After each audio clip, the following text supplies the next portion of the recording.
Srisaila మహాక్షేత్రంలో forest check పోస్టుల దగ్గర అధికారుల నిర్లక్ష్యం మరొకసారి బయటపడింది. ప్లాస్టిక్ రహిత సమాజాన్ని నిర్మాణించడమే లక్ష్యంగా ఎన్నో చర్యలు తీసుకున్నప్పటికీ శ్రీశైలం వచ్చే భక్తుల వాహనాలను చెక్ పోస్టుల దగ్గర తనిఖీ చేయకపోవడంతో ప్రైవేటు వాహనంలో ప్లాస్టిక్ వాటర్ బాటిళ్లు తీసుకొచ్చిన వైనం చోటు చేసుకుంది. విషయం తెలుసుకున్న ఫారెస్ట్ రేంజర్ అధికారి విఘ్నేశ్వర్లు వాహనాల దగ్గరకు వచ్చి తనిఖీలు చేసి చలానాలు విధించారు.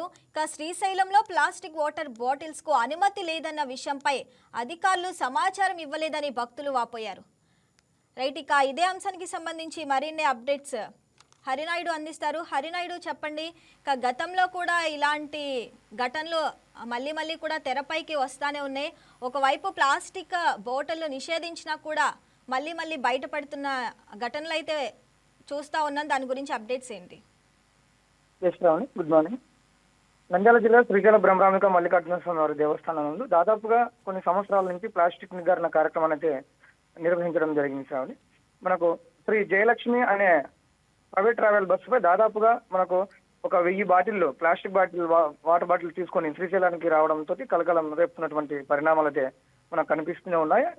శ్రీశైల బ్రహ్మరామిక మల్లికార్జున స్వామి వారి ఆలయ ఈవో శ్రీనివాసరావు, అదేవిధంగా ఆలయ అధికారులు, ప్రభుత్వ అధికారులు ఎన్నోసార్లు ప్రజలందరికీ కూడా అక్కడ శ్రీశైలానికి వచ్చేటటువంటి ప్రయాణ మార్గంలో కూడా అవేర్నెస్ బోర్డులు కార్యక్రమాన్ని నిర్వహించడం జరిగింది.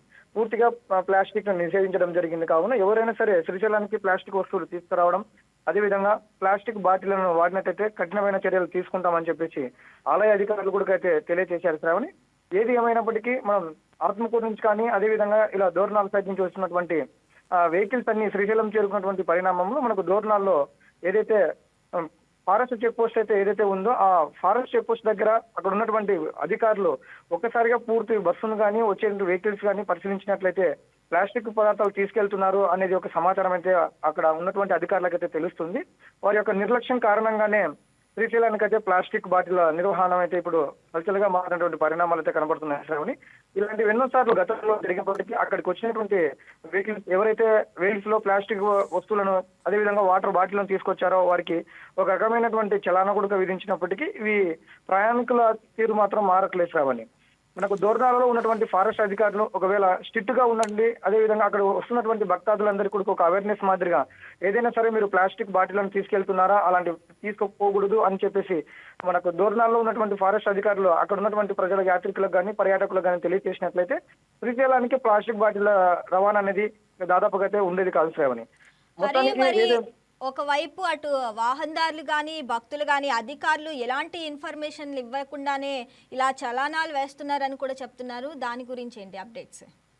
లేదు శ్రావణి, గత దాదాపుగా నల్లమల ఫారెస్ట్ లో కిలోమీటర్కి వచ్చేసి అవేర్నెస్ బోర్డులు అయితే దాదాపుగా ఏర్పాటు చేసి 10 సంవత్సరాలు దాటింది. శ్రావణి, దాదాపుగా అక్కడ ఉన్నటువంటి పూర్తి అవగాహన అంటే మనం ఫారెస్ట్ లో నుంచి శ్రీశైలం చేరుకోవాలంటే దాదాపుగా 4 గంటల సమయం పడుతున్నటువంటి కార్యాచరణ అయితే మనం చూస్తూనే ఉంటాము. ఫారెస్ట్ లో వెళ్తున్నప్పుడు ప్రయాణికులు దాదాపుగా కోతులు, అదేవిధంగా అక్కడ ఉన్నటువంటి కోతులకు ఆహారం కూడా ఇవ్వకూడదు. అవి వారి యొక్క జీవనాన్ని కోల్పోతాయి. పూర్తిగా రోడ్డుపైకి వచ్చి నిలబడడం వల్ల ఇలాంటి ప్రమాదాలు జరుగుతాయి. అదేవిధంగా ప్లాస్టిక్ పదార్థాలను వాడకూడదు. ఇక్కడ ఫారెస్ట్ అని చెప్పేసి పూర్తిగా ఫారెస్ట్ లో కానివ్వండి, శ్రీశైలానికి ఎంట్రన్స్ లో ఉన్నటువంటి ముఖద్వారం దగ్గర కూడా చాలా ఇప్పటి వరకు అయితే అధికారులందరూ కూడా అవేర్నెస్ ప్రోగ్రామ్ మాదిరిగా కూడా అవేర్నెస్ కార్యక్రమాలు అయితే నిర్వహిస్తున్నారు. అదేవిధంగా ప్రయాణికులకు పూర్తిగా వాళ్ళకు కనపడే విధంగా కూడా ఫారెస్ట్ లో సూచికల బోర్డులు అయితే ఏర్పాటు చేశారు. శ్రావణి, ఏది ఏమైనప్పటికీ ప్రభుత్వం నుంచి అయితే ఇప్పటికే ప్రయాణికులకు యాత్రికులకు అందరికీ కూడా వారి యొక్క ఇవ్వాల్సినటువంటి సమాచారాన్ని అయితే పూర్తిగా ఇస్తున్నప్పటికీ యాత్రికుల్లో అదేవిధంగా పర్యాటకుల్లో కూడా ఎలాంటి మార్పులు రాకపోవడం దారుణమైన పరిస్థితి. అదేవిధంగా మన దోర్నాల్లో పూర్తిగా ఫారెస్ట్ అధికారులు స్ట్రిక్ట్ గా ఉంటే ఇలాంటి పరిణామాలు జరగవని చెప్పేసి భక్తాదులు అయితే తెలియజేస్తున్నారు. Shravani, right Hari, thanks for the updates.